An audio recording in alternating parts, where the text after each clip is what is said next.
everyone, and welcome to English Pod. My name is Marco. My name is Catherine, and today we're talking about something that I think a lot of people experience, especially with certain things like peanuts and cats. So what are we talking about? That's right. Today we are talking about allergies. So that means that we have a problem with maybe cats. They make us sick, or with certain foods. Like a lot of people who are allergic to milk, actually. That's right. So we're going to talk about a couple of these allergies and symptoms. So why don't we have a listen to our dialogue, and we'll be back in a bit.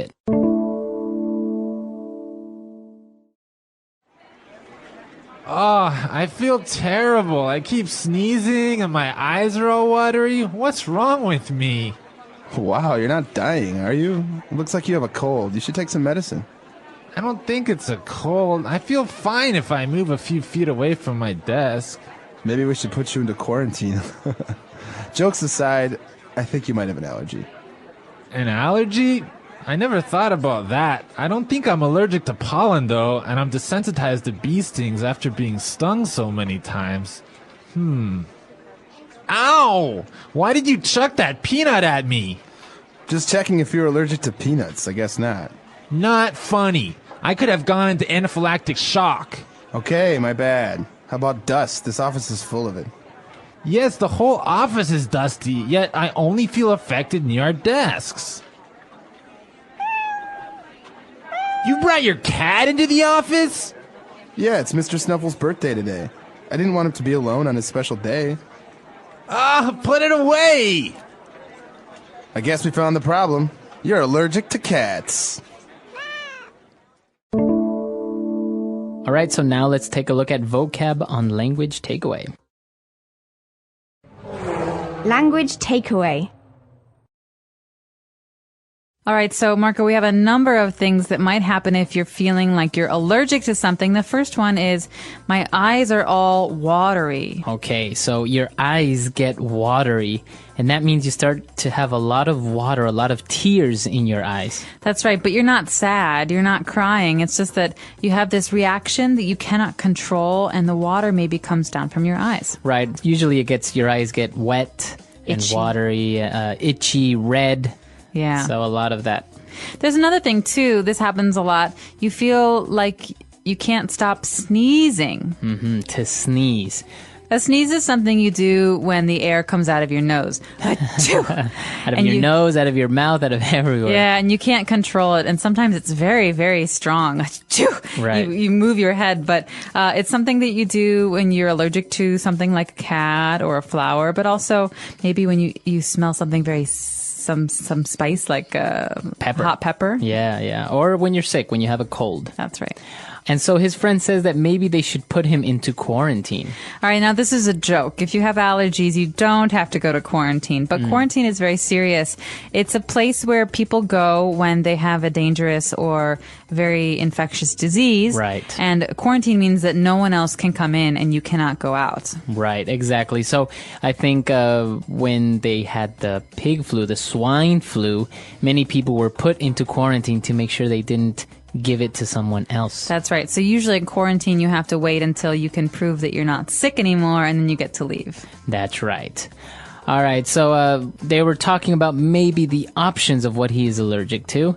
So he says, I don't think I'm allergic to pollen. So what is pollen and where does it come from? All right. Now, pollen is actually a very common allergy, and pollen comes from flowers. It's kind of like a special dust or special kind of thing that you see on flowers that gets blown away. So when it's springtime, many people suffer from allergies because there's a lot more pollen in the air. So it's that little dust, usually sometimes yellow, that you can find on flowers. And this is actually what butterflies and bees look for. That's right. Okay.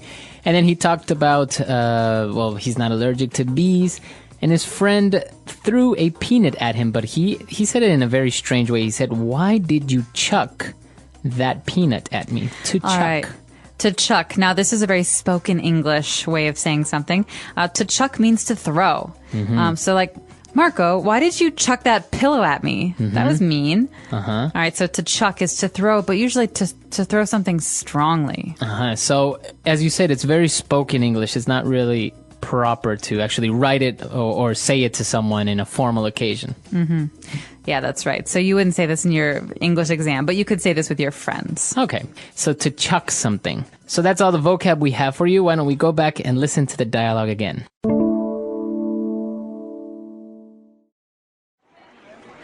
Oh, I feel terrible. I keep sneezing and my eyes are all watery. What's wrong with me?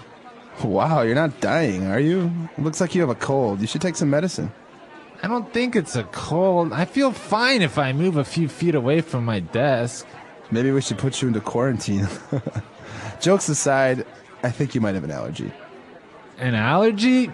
I never thought about that. I don't think I'm allergic to pollen, though, and I'm desensitized to bee stings after being stung so many times. Ow! Why did you chuck that peanut at me? Just checking if you're allergic to peanuts. I guess not. Not funny. I could have gone into anaphylactic shock. Okay, my bad. How about dust? This office is full of it. Yes, the whole office is dusty, yet I only feel affected near our desks. You brought your cat into the office? Yeah, it's Mr. Snuffle's birthday today. I didn't want him to be alone on his special day. Put it away! I guess we found the problem. You're allergic to cats. All right, we're back. So now it's time for Fluency Builder. Fluency Builder. All right, now we heard a very difficult word later on in the dialogue. Jim said, not funny. I could have gone into anaphylactic shock. Right. All right, so this phrase, to go into shock, is very important. Go into shock. Now, what does it mean to go into shock? Well, shock is something, especially anaphylactic shock, which means that I think you stop breathing because your body basically shuts down and you can't, your throat tightens so you can't breathe.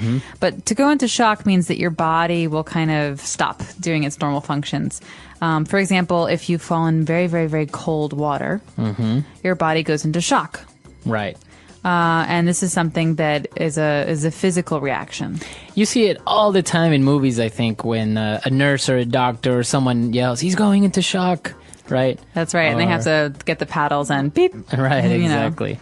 So that's what it means when you go into shock. But you use this verb, you go into shock. He's going into shock. That's right, doctor. He's gone into shock. And, he said, okay, I'm sorry, my bad. He said, my bad. What is my bad? All right, my bad is another phrase that comes from spoken English, so be careful with how you use it. This is something you can use with your friends. My bad is a way of saying my fault or excuse me, that was mistake. My mistake. So if you do something wrong and you say, oh, I'm sorry, that was my mistake, you can just say, oh, my bad. That's right. Or, Jerry, can we go outside for a second? I have to talk to you. I mean, Marco, oh, my bad. Right, exactly. That means my fault. I'm sorry, I made a mistake. So, but this is very colloquial, and I think it's very juvenile, right? I think younger people use this, my bad. My bad. Yeah, it's younger, yeah. That's a younger, all right. And for our last phrase, when Jim was talking about maybe being allergic to pollen, or he said, I'm desensitized to bee stings. All right, so desensitized, you should know automatically that prefix de means not. All right, so it's negative. I'm desensitized means that I'm not sensitive to. All right, that means that, if I get stung by a bee, like me, it gets big and red and it hurts. Right. But this person, he doesn't have a reaction. He's desensitized. So there's no reaction. There's no red. There's no swelling. I think you see it a lot for people that maybe live in an area where there are a lot of mosquitoes. And if we go there, we're going to get bitten and it's going to be itchy. But people who live there, they've been bitten so many times that they probably don't even feel it or probably don't even get bitten anymore. They desensitize. That's right. Or you could say that I'm desensitized to loud noises. Okay, I live in a city and there's a metro near my apartment. I can hear it. It's very loud. And so I'm desensitized to the noise. That means I don't really notice it anymore. It doesn't bother me. Right. Very good. So that's all the vocab and phrases we've prepared for you today. Let's listen to this dialogue one last time.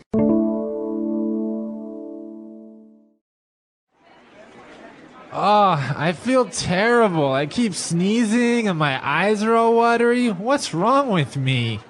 Wow, you're not dying, are you? It looks like you have a cold. You should take some medicine.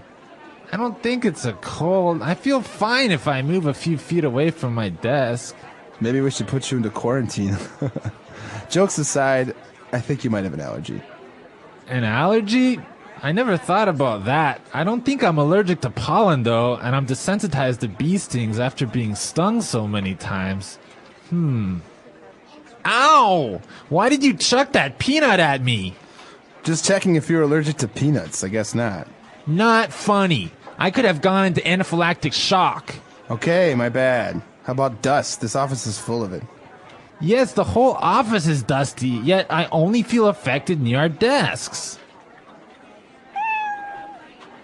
You brought your cat into the office? Yeah, it's Mr. Snuffle's birthday today. I didn't want him to be alone on his special day. Put it away! I guess we found the problem. You're allergic to cats. All right, so speaking about allergies, we always talk about the common ones like pollen, dust, and you also mentioned about food, like somebody who cannot drink milk. They're allergic to milk. That's right. We have a special name for this, actually. Someone who cannot drink milk or dairy products like ice cream is called lactose intolerant. So if you're lactose intolerant, it means that your stomach is very upset after you have dairy products, because Right. lactose is basically dairy. And there are some people also who are allergic to seafood, for example, fish or shrimp or any type of seafood. That's right. And also people who are allergic to gluten. Now, gluten is a very common product that is found in breads and cereal, things like that. And so people who have an allergy to gluten actually have to change their diet quite a bit. Yeah, they have to look for things that are gluten-free, which is very hard because apparently it's in everything. That's right. So if you have one of these allergies, you can find dairy-free on the box or gluten-free on the box, and specialty food stores will have these labels. And so are you allergic to anything? No, not really. Sometimes in here in China, I feel like I'm a little bit allergic when I have allergies when the seasons change. But at home, no. I have no allergies. No allergies. No, me neither. And I can, I'm very lucky, I think, because I can't imagine if I had an allergy like to peanuts or to seafood, which not only would be a shame because you can't have these foods, but if you accidentally have it, it could be life-threatening. That's right. Like my dad, who is allergic to bees, would go into anaphylactic shock if he were stung. And so you have to be very careful because you never know when you'll have an accident like that. Exactly. So this is an interesting topic. Maybe you guys want to share if you are allergic to anything. Maybe you're allergic to... maybe you are allergic to certain types of foods, chemicals. Some people are allergic to certain types of shampoo, for example. Or fabrics like cotton. So if you want to share with us, let us know at our website, englishpod.com. We'll see you guys there. Bye.